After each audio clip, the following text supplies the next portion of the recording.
ایک ہی بھٹے سے آپ اینٹ لے کے آئیں، ایک کو منبر پر لگائیں، ایک بیت الخلا میں لگائیں۔ جو منبر پر اینٹ لگی ہوئی ہے اگر جوتا پہن کے جائیں تو انشاءاللہ جوتے پڑیں گے، اور جو بیت الخلا میں لگی ہوئی ہے جوتا پہن کے نہ جائیں تو لوگ کہیں گے شاید دماغ میں اس کے خلل ہے، پاگل ہو گیا۔ حالانکہ ایک ہی بھٹے کی مسجد ہے، لیکن ایک کو نسبت حاصل ہو گئی ہے منبر رسول کی اور دوسرے کو نسبت ملی ہے گندگی کی۔ تو جیسی نسبت ہوتی ہے ویسے ہی مقام ہوتا ہے، ویسے ہی حکم ہوتا ہے۔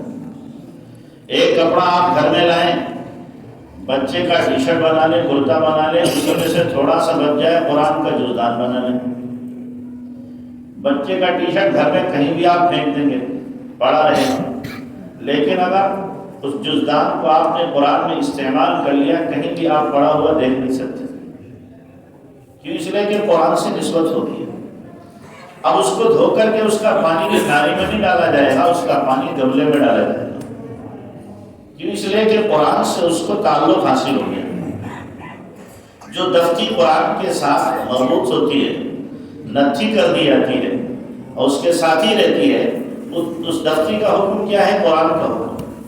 جیسے اوراق قرآن کو بغیر وضو کے چھونا جائز نہیں، ایسے اس دفتی کو بھی چھونا جائز نہیں ہے جو دفتی قرآن کے ساتھ نتھی کی ہے، کیوں؟ اس لیے کہ قرآن سے اس کا تعلق ہو گیا۔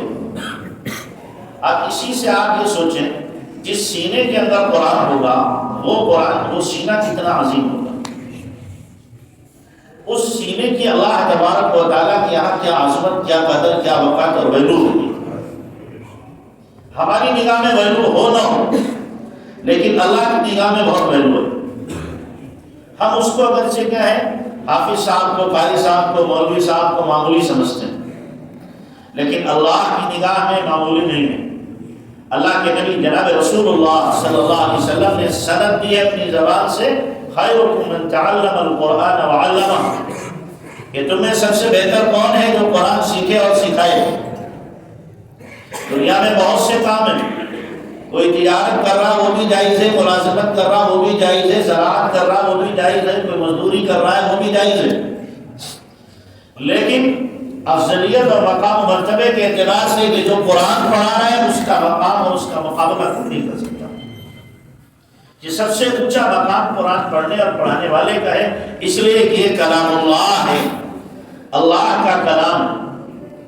اس لیے ہمیں چاہیے کہ جو بچے قرآن پڑھتے ہیں اور جو ان کو پڑھانے والے اساتذہ ہیں ان کی عظمت اور محبت ہمارے دلوں کے اندر پیوست ہونا چاہیے۔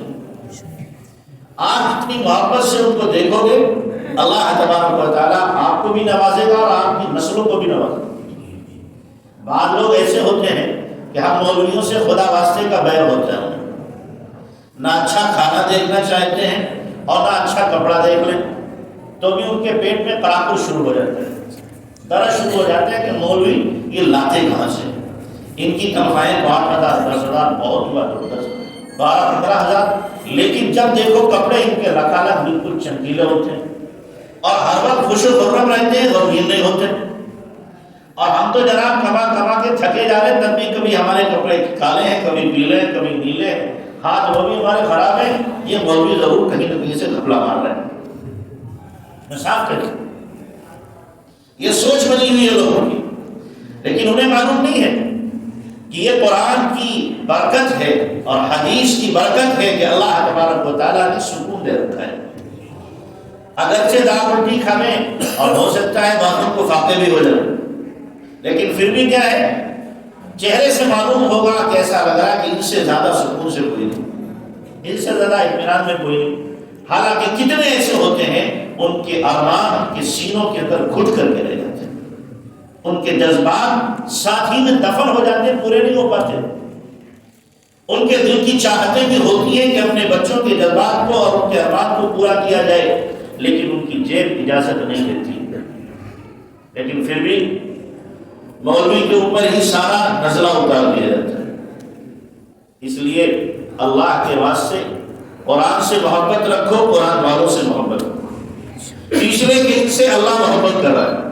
حدیث میں جناب رسول اللہ صلی اللہ علیہ وسلم نے فرمایا اہل القرآن اہل اللہ و خاصتہ، قرآن والے اللہ والے. قرآن والے کون ہیں؟ اللہ والے. وخاصۃ، اور اللہ کے وی آئی پی لوگ ایسے ہیں. وی آئی پی خاصہ نہیں کیا ہے؟ اللہ کے وی آئی پی لوگ ہیں. تو ظاہر ہے وی آئی پی لوگوں کی رعایت بہت ہوتی ہے. وی آئی پی آدمی گزرتا ہے جب M L A M P تو کیا کرتے ہیں؟ راستہ بھی خالی کر دیتے ہیں، ٹرافک رک جاتا ہے. وی آئی پی اور وی آئی پی لوگوں کا کوٹا ہوتا ہے کہ جناب ان کا 10 کا کوٹا، 5 کا کوٹا، 2 کا کوٹا. تو حافظ صاحب وی آئی پی ہیں تو ان کا بھی اللہ نے کوٹا رکھا ہے. 10 کا کوٹا ہے حافظ صاحب. کتنے کا؟ 10 کا کوٹا ہے کہ 10 لوگوں کے لیے جہنم واجب ہو چکی ہوگی. اللہ کہے گا تمہارے پاس کوٹا ہے 10، جن کے جو چاہو جنت میں اپنے ساتھ لے کر کے چلے جاؤ. اللہ نے کوٹا دیا.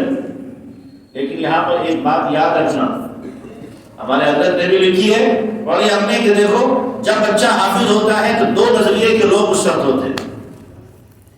ایک تو وہ لوگ ہوتے ہیں کہ بچے کے حافظ ہونے پر ماں باپ کو بھی مبارکبادی دیتے ہیں، بچے کو بھی سینے سے لگاتے ہیں، مبارکبادی دیتے ہیں، خوشی کا اظہار کرتے ہیں کہ تم نے بہت اچھا بچے کے حق میں فیصلہ کیا کہ بچے کو حافظ بنایا. اور بعض ایسے بدبخت ہوتے ہیں کہ بچہ حافظ ہوتا ہے، ان کا چہرہ روشن پرمغیرہ ہو جاتا ہے اور کہتے ہیں کہ بچہ تو بڑا ذہین تھا لیکن باپ نے بڑی زیادتی کی، ملا بنا دیا، یہ تو M B B S doctor ہوتا. یہ بچہ تو اتنا ذہین تھا کہ جج بن جاتا، I S P C S بن جاتا، لیکن باپ نے تو اسے ملا بنا کے اس کی قسمت توڑ دی. بات ایسے بھی بیمار قسم کے لوگ ہوتے ہیں، بیمار قسم. تو یاد رکھنا قیامت کے دن جو حافظ کو اللہ تبارک و تعالیٰ کی طرف سے کوٹا 10 کا ملے گا، حافظ ان لوگوں کی سفارش کرے گا کہ جو حافظ ہونے کے وقت میں حافظ سے خوش ہوتے ہیں. خاندان کے لوگوں، اپنے لوگوں، پرائے لوگوں جو خوش ہوئے تھے ان کے بارے میں ہدایت ملے گی، ان کو لے جاؤ.